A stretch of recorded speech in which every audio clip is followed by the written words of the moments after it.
The aviation industry has changed significantly over the past few decades, and the catalyst for much of this change was the Airline Deregulation Act of 1978. So we'll take a look at that today. My name's Shaimond, and this is It Started Somewhere, a podcast about popular products, places, and things we know about, but may not know the story behind them. To understand the significance of airline deregulation, we need to start by looking at how the industry operated before 1978. For 4 decades, the U.S. airline industry was under strict government control through the Civil Aeronautics Board, or CAB. The CAB was established in 1938 by the Civil Aeronautics Act of 1938, signed into law by President Franklin D. Roosevelt. Initially, it was named the Civil Aeronautics Authority, but was renamed the Civil Aeronautics Board in 1940, when it merged with the Air Safety Board. And for decades, it controlled major aspects of the airline industry, like which routes airlines could fly, what fares they could charge, which new airlines could enter the market, any mergers or acquisitions between airlines, and they had authority over flight schedules too. The CAB was created to offer stability to the fledgling airline industry by improving safety regulations and ensuring financial stability. By the 1970s, momentum began building for a major overhaul of the airline industry. Many economists believed that deregulating the airline industry would increase competition, cause fares to decrease for consumers, and allow airlines to operate with more freedom and efficiency. In 1975, Senator Edward Kennedy held influential hearings on airline regulation, bringing national attention to the issue. The Ford administration supported deregulation, and when Jimmy Carter became president in 1977, he made deregulation a key priority of his administration.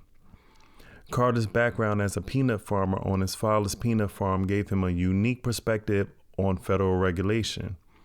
This was because the federal government regulated the peanut industry from 1933 to 2002. And Carter's experience showed him how government controls can make business operations more difficult and expensive. This helped shape his view that deregulating the airline industry could lead to better outcomes for businesses and consumers. After months of debate and negotiation in Congress, the Airline Deregulation Act was finally passed. And on October 24, 1978, President Carter signed the bill into law. This legislation marked a seismic shift in how airlines would operate. It removed federal control over fares and routes, allowed new airlines to enter the market more easily, and phased out the CAB over several years. It was officially dissolved in 1984.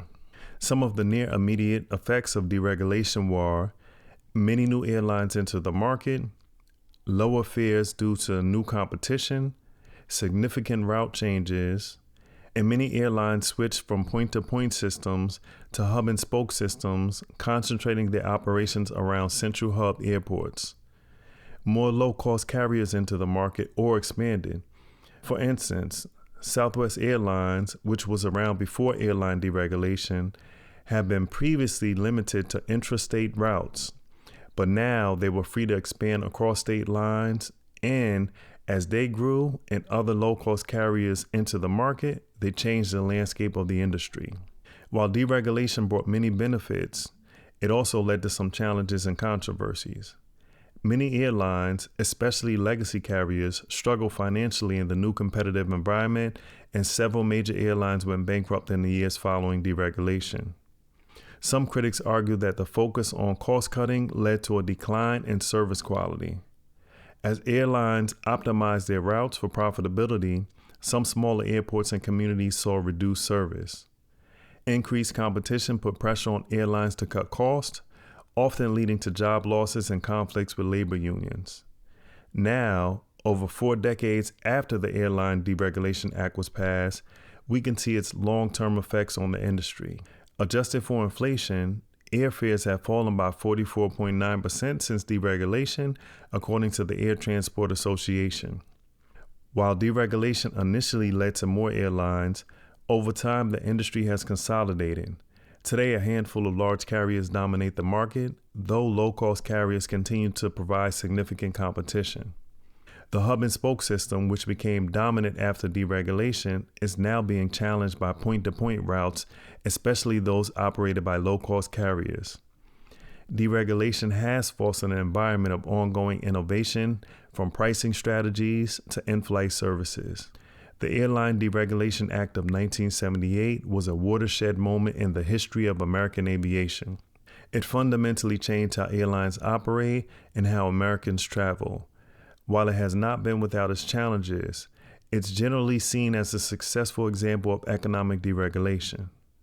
The story of airline deregulation reminds us that major policy changes can have far-reaching and sometimes unexpected consequences. It also shows how industries can be transformed when market forces are allowed to operate more freely. As we look to the future, the airline industry continues to evolve, facing new challenges from technological changes, environmental concerns, and global events.